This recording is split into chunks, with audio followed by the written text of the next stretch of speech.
Para entender Trudy Country, primero hay que entender a las personas que lo hicieron. Gis comenzó a formarse en Brooklyn en 2016, cuando sus integrantes todavía estaban en la escuela. Cameron Winter, Max Basin, Emily Green y Dominic DeJesus comenzaron a tocar juntos siendo muy jóvenes. Más adelante se incorporaría Foster Hudson como segundo guitarrista, completando la formación que conocemos durante la época de Projector y Trudy Country.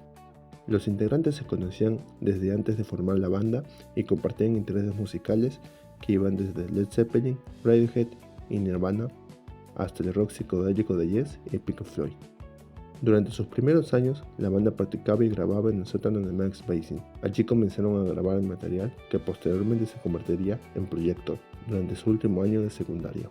Incluso llegaron a grabar un EP todavía inédito en ese sótano durante aproximadamente un año. En ese momento, Gis todavía no era una banda profesional. Eran estudiantes haciendo música en un sótano, y probablemente nadie podía imaginar lo que estaba a punto de ocurrir. Los primeros años. Uno de sus primeros trabajos fue A Beautiful Memory, publicado en 2018, pero durante esos primeros años la banda todavía estaba intentando descubrir qué podía hacer. Incluso la incorporación de Foster Hudson fue algo improvisada. Según contó Hudson, el resto de la banda lo invitó a ensayar porque necesitaban un segundo guitarrista. Él pensó que la prueba había salido bien, pero después lo ignoraron durante semanas, hasta que Winter escribió una canción que necesitaba dos guitarristas, y entonces Foster volvió a aparecer. Ese pequeño detalle puede parecer insignificante, pero representa bastante bien lo que era Gis en ese momento. Una banda que todavía estaba formándose, todavía no tenía una identidad completamente definida. Todavía no sabían hasta dónde podían llegar, y mucho menos sabían que unos años después estarían grabando discos que llamarían la atención de la prensa musical internacional. Durante estos primeros años, Gis fue desarrollando un sonido influenciado por el rock neoyorquino, el post-punk y el art rock.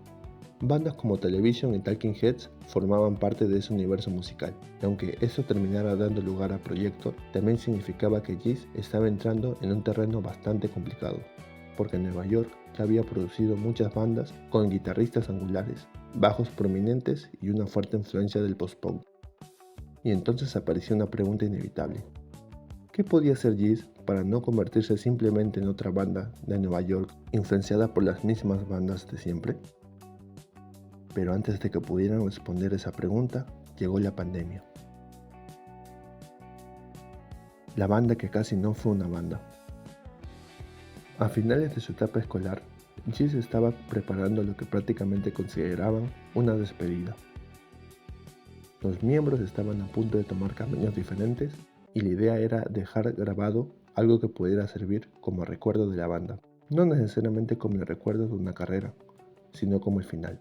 Ese material terminaría convirtiéndose en Projector, pero mientras el disco comenzaba a llamar la atención, el mundo cerró, la pandemia llegó, los conciertos desaparecieron, los planes para la universidad y para la vida después de la escuela cambiaron, y, de repente, Gis estaba en una situación bastante extraña. Tenían una banda, tenían un disco, había gente interesada en ellos, pero no podían salir a tocar. Y aquí ocurrió algo que terminaría siendo fundamental.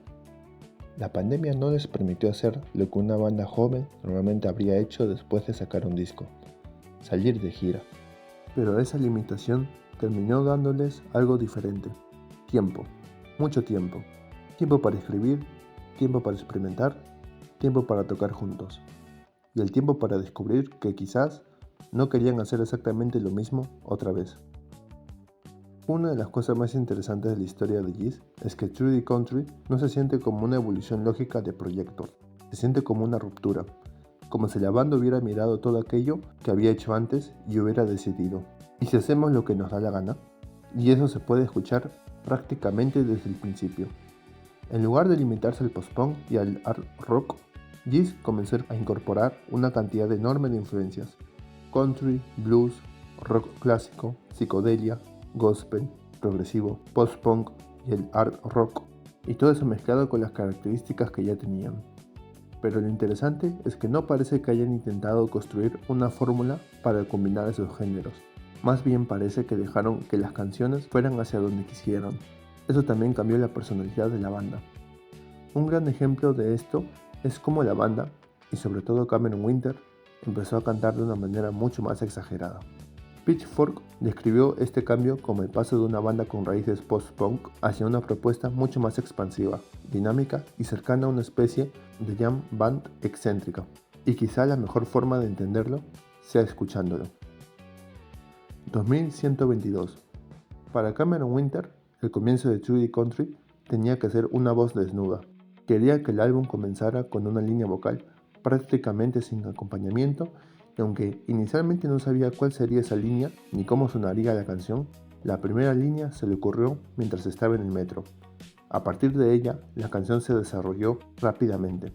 Pero había un problema, la canción sonaba demasiado a Led Zeppelin. Así que Giz decidió añadir deliberadamente ruido y elementos cacofónicos para alejarla de la sensación de estar simplemente haciendo una versión de una banda de rock clásico. Y así nació la canción que abre el disco, y creo que es una apertura perfecta. Pitchfork describió el comienzo del álbum como un chamán, cachondo además, que grita en el Gran Cañón, y no podría estar más de acuerdo. La canción genera un sentimiento de furia, locura y sobre todo desborda una inmensa energía. Tanto la voz como los instrumentos se destacan por ese nivel de energía que nunca antes habíamos visto en la banda. Pero, para mí, la voz consigue que esta explosión de energía sea algo todavía más único. Es una voz muy cruda, sin filtro, casi primitiva en algunos momentos. Es justamente esa sensación de estar escuchando a alguien gritando desde algún lugar completamente salvaje lo que hace que la canción tenga tanta personalidad. Y creo que esto también se distingue muchísimo en 2122 del resto de la discografía anterior de Giz. Porque antes de Trudy Country ya podíamos encontrar momentos de mucha energía, especialmente en A Beautiful Memory. Pero aunque aquellas canciones no fueran malas, no tenían un gancho tan fuerte como este. Y creo que la diferencia más importante está precisamente en Cameron. Esta nueva manera de utilizar su voz se siente casi como la nueva firma de la banda. Desde 2122, Giz ya no solamente tiene un sonido diferente, tiene una voz diferente. Y esa voz prácticamente nos anuncia desde el primer segundo: este no es el Giz de antes. Trudy Country. Y después de comenzar el álbum de esa manera, Giz nos lleva todavía más lejos. La canción que da nombre al álbum comenzó con una historia. Cameron Winter imaginó un cowboy en el viejo oeste y terminaba completamente perdido dentro de su propia mente. La historia iba incluso más lejos. El personaje pasaba por distintas vidas y épocas, incluyendo imágenes relacionadas con la antigua Roma y la Gran Muralla China. Winter quería contrastar la imagen de un personaje inicialmente rígido y masculino con una experiencia psicodélica que terminaba descomponiendo completamente su percepción de sí mismo. Pero la canción no comenzó con la duración que tiene en el álbum. Originalmente tenía más secciones y llegó a durar alrededor de 9 minutos, incluyendo un solo de aproximadamente 3 minutos. Algunas de esas terminaron desapareciendo de la versión del estudio, aunque ciertas ideas continuaron apareciendo durante sus presentaciones en vivo. Al principio tenemos un sonido bastante amable, un riff de guitarra, una voz relativamente tranquila, y poco a poco la canción comienza a subir. La interpretación de Cameron transmite cierta alegría, y las guitarras ayudan a crear esa sensación de estar recorriendo un camino cálido, casi como si la canción nos estuviera llevando a algún lugar. La energía continúa aumentando hasta que llegamos al coro, y ahí descubrimos algo que quizá no esperábamos. Un coro con sonidos de gospel, y aún dentro de ese coro la canción continúa creciendo en intensidad. El resultado hace que la canción se sienta mucho más grande de lo que parecía al principio. Pero entonces llega la parte psicodélica, y aquí la canción se vuelve completamente extraña. Creo que esta es precisamente la parte que nos recuerda que seguimos escuchando al Giz de Trudy Country, porque aquí tenemos que esperar la locura, y sobre todo tenemos que esperar a Cameron Winter. Su voz parece dejar de ser usada simplemente con un fin musical, todo consigue crear una sensación de locura completa. Las risas, los susurros, el grito, los efectos sobre su voz, y los instrumentos también acompañan perfectamente esa idea. De hecho, toda esta sección me da la sensación de estar escuchando la banda sonora de una película de terror, más que un simple fragmento psicodélico dentro de una canción. Pero después de todo eso, la canción vuelve a la parte alegre, como si toda aquella locura hubiera sido un sueño, y termina por todo lo alto, pero sin exageraciones. Los coros se elevan, aparece el solo de guitarra. Cameron vuelve a desatarse cada vez más, y finalmente todo termina. dulcemente. Bueno, dentro de lo dulce que esta canción podía terminar. Y seguimos con Cowboy Nudes. El riff de esta canción llevaba casi 2 años existiendo antes de que la banda terminara de grabarla. Además, fue una de las últimas canciones que grabaron para el álbum. Pero Geez no quería simplemente dejarla como una canción de rock clásico. De hecho, rehizo completamente la segunda parte para alejarla de ese sonido. Foster Hudson explicó que hicieron esto específicamente para que fuera menos classic rock, y durante las grabaciones apareció un detalle bastante peculiar. Max Basin tenía un sitar viejo desde la secundaria, pero el instrumento estaba roto y solamente funcionaba una de sus cuerdas. En lugar de descartarlo, la banda comenzó utilizando ese sonido en la canción, pero lo interesante para mí comienza precisamente en cómo se siente la canción. Cowboy Nudes también inicia con un sonido amable. Tenemos un riff de guitarra y una voz relativamente tranquila. Parece que estamos entrando en otra canción cálida, pero aproximadamente a la mitad todo cambia. La canción entra en una parte caótica, casi explosiva, y aquí el videoclip hace algo bastante curioso. Hasta ese momento parecía que estábamos viendo un videoclip tranquilo sobre una pareja viajando en automóvil, pero justo cuando llega esa parte caótica, la historia cambia. Un hombre desnudo sale corriendo de la maletera del auto. Intenta escapar, pero no consigue hacerlo. El novio vuelve a atraparlo.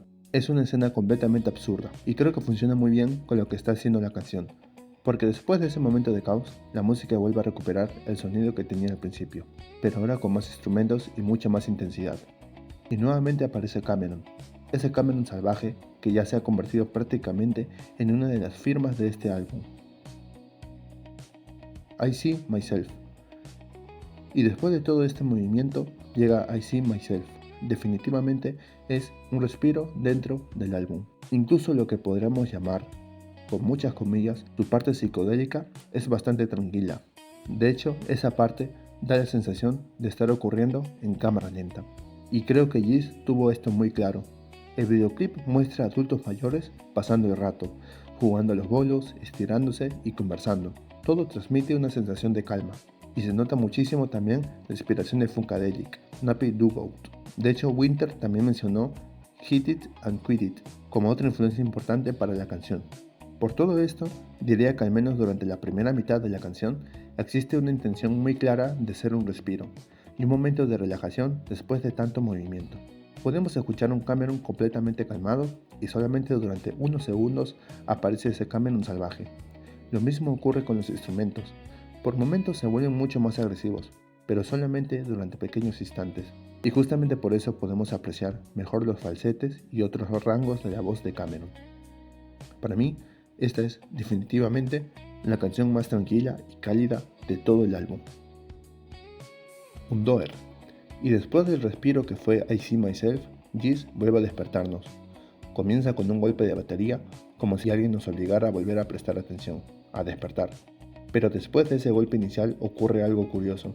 Los instrumentos y la voz empiezan a sonar por debajo de su intensidad habitual.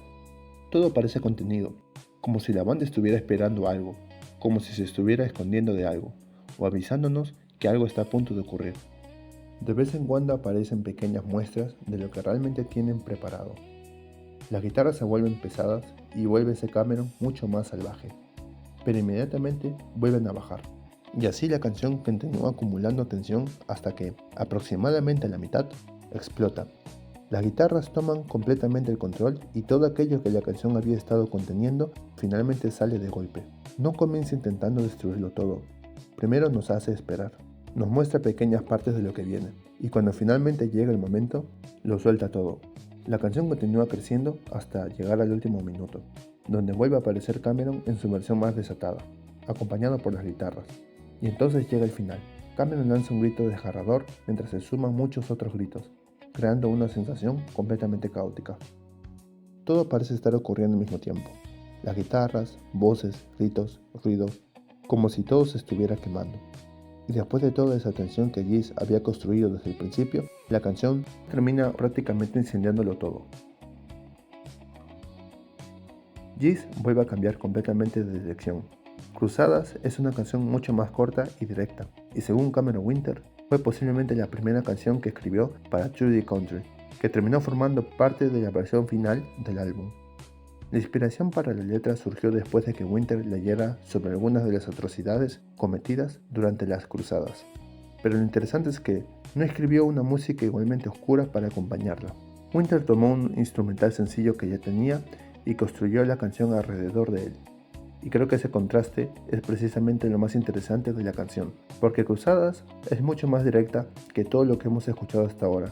Desde que comienza hasta que termina, mantiene prácticamente la misma intensidad. No tenemos esa sensación de que algo va a explotar como en un duet. No hay grandes cambios de atmósfera. Simplemente avanza.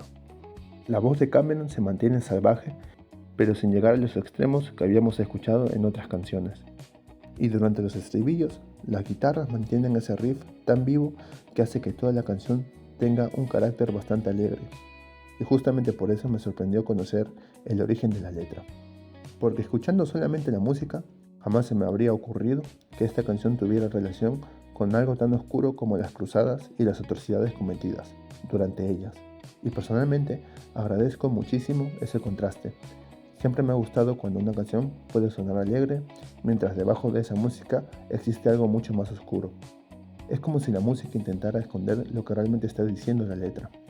Además, tiene un final bastante curioso. Todos los instrumentos comienzan a caer y la canción termina deshaciéndose poco a poco. Y teniendo en cuenta todo lo que cuenta la letra, no me extrañaría pensar que quizá el narrador acaba muriendo. No sé si esa realmente era la intención de Cameron, como si después de toda esa violencia, toda esa fe y toda esa guerra, finalmente no quedara nada. Y entonces la canción termina. Gravity Blues. Y después de la oscuridad de Cruzades, Geese vuelve a cambiar de dirección.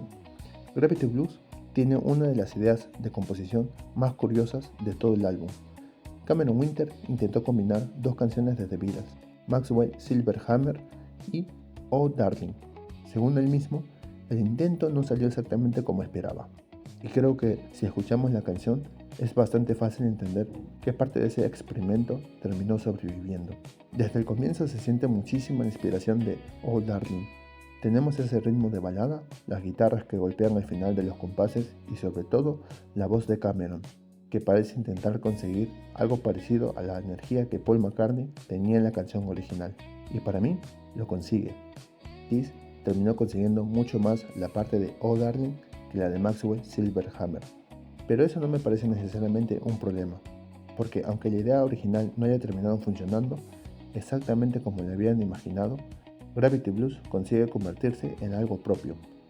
Los instrumentos mantienen un sonido alegre, Cameron tiene mucha libertad para cantar y lleva su voz hacia diferentes lugares. La energía se mantiene bastante alta durante prácticamente toda la canción y, de vez en cuando, aparecen pequeñas partes de lo que llamaría locura controlada. Por unos momentos parece que la canción se está apagando, como si fuera a perder toda esa energía, pero entonces vuelve a estallar inmediatamente al ritmo que tenía antes.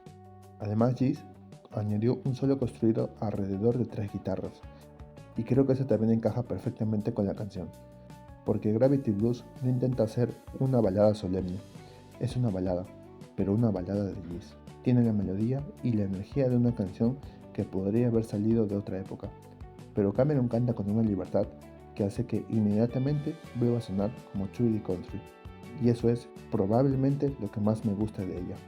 Geese pudo haber intentado hacer una copia de Oh Darling, pudo haber intentado hacer una mezcla perfecta entre dos canciones de The Beatles, pero no lo consiguió. Y paradójicamente, creo que ese fracaso terminó ayudando a que la canción tuviera personalidad propia. Porque cuando escucho Gravity Blues, no pienso simplemente en esto suena a The Beatles. Pienso, esto suena a una balada del Geese de True the Country. Mysterious Love. Y después de la balada de Gravity Blues, Geese vuelve a cambiar completamente de personalidad. Como el propio Cameron Winter explicó, Mysterious Love nació como una especie de exageración de los clichés de rock de los años 90. La describió como una docena de clichés de rock noventero reunidos dentro de un pequeño paquete sobreproducido.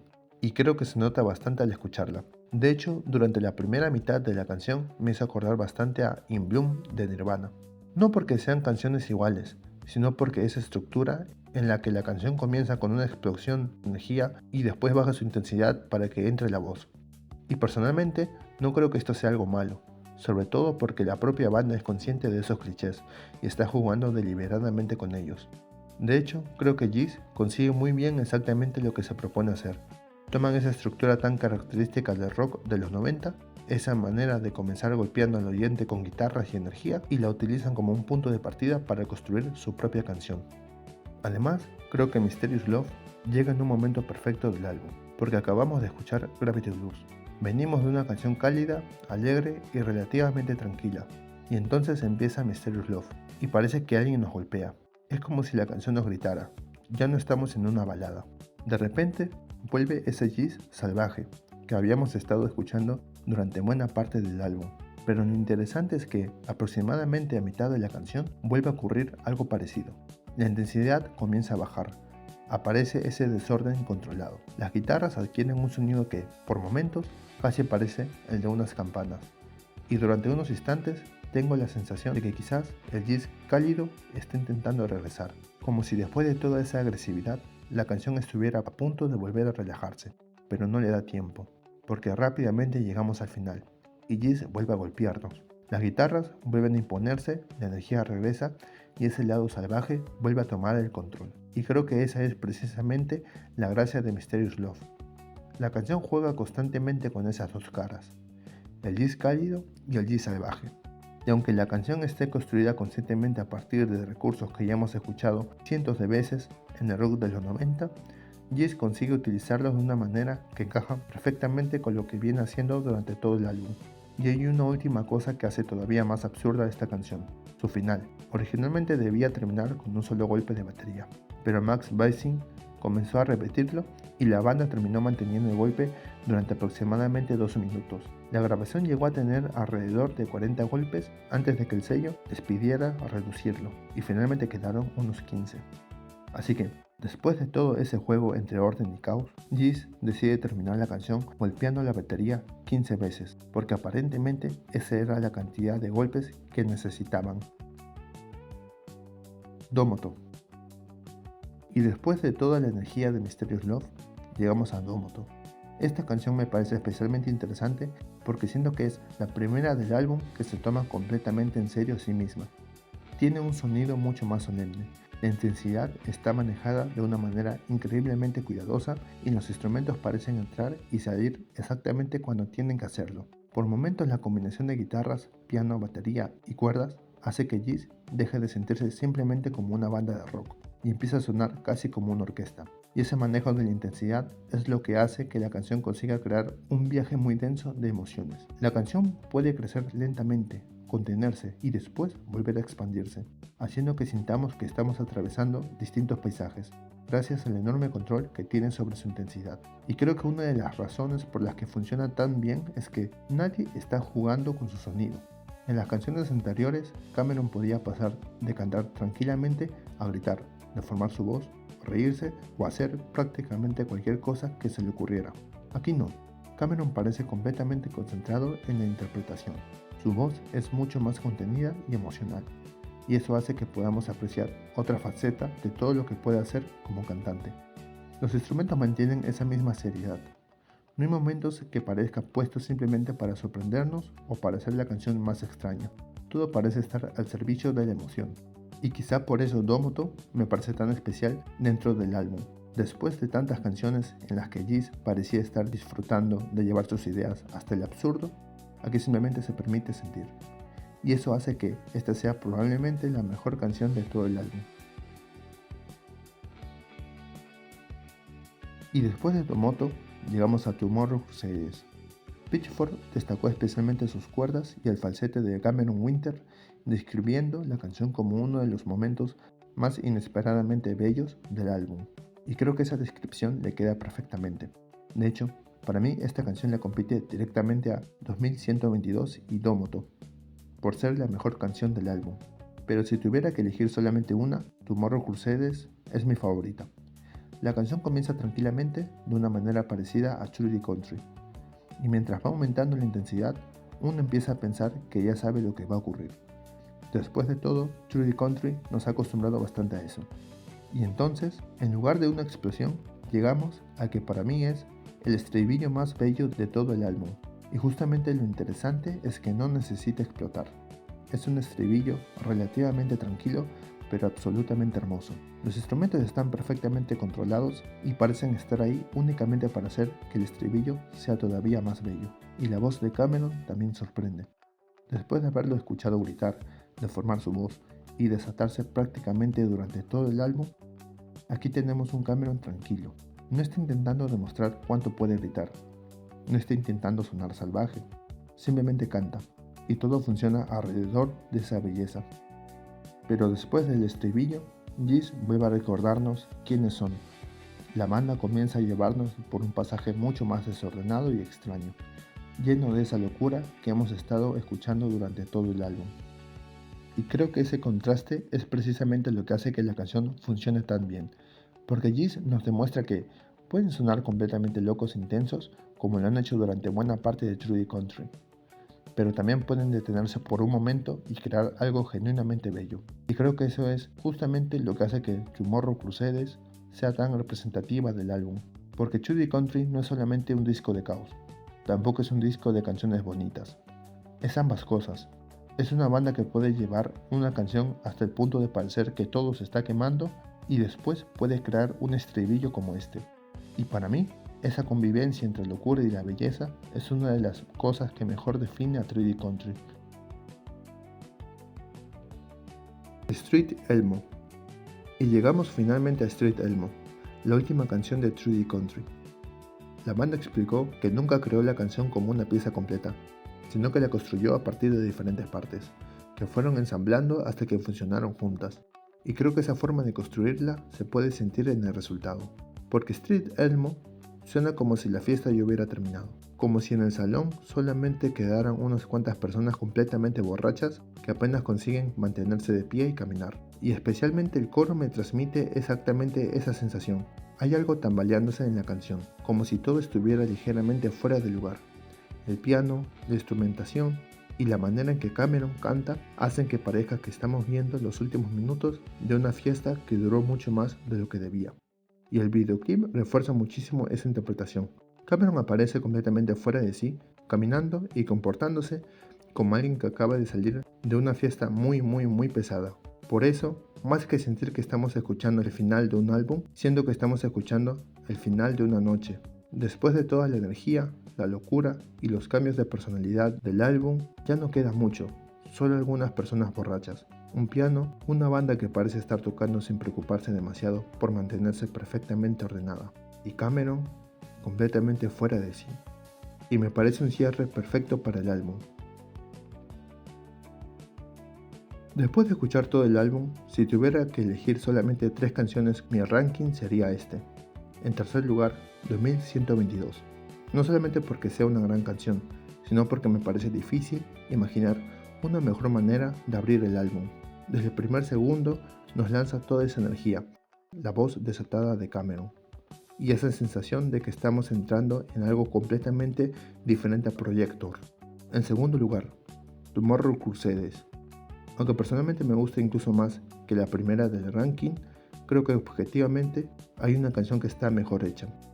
Tomorrow Crusades consigue algo que me parece increíble, demostrar que Giz puede sonar completamente desquiciado y, al mismo tiempo, crear algo genuinamente hermoso.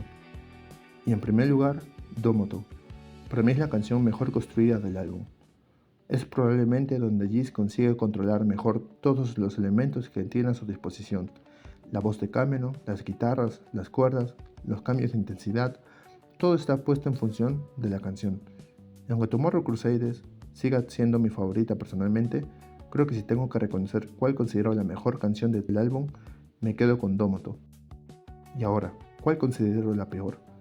Bueno, Crusades y Cowboy Nudes, empatadas. Quiero aclarar algo, no creo que ninguna de las dos sea mala, de hecho me gustan ambas, pero si tengo que compararlas con el resto del álbum, creo que son las canciones que menos tienen que ofrecer. Crusades es demasiado directa después de todo lo que Giz demuestra en las demás canciones, mientras que Cowboy Nudes, aunque tiene momentos increíbles, no me parece que alcance las mismas alturas que las demás canciones. Así que ese sería mi balance final. 2122, Tomorrow Crusades y Domoto. Como las menos destacadas, Cruceres y Cowboy Nudes. Pero esta es solamente mi opinión, porque una de las cosas que más me gusta de 3D Country es que incluso después de escuchar todas sus canciones, todavía siento que Yeast apenas está empezando a descubrir hasta dónde podía llevar su propia música.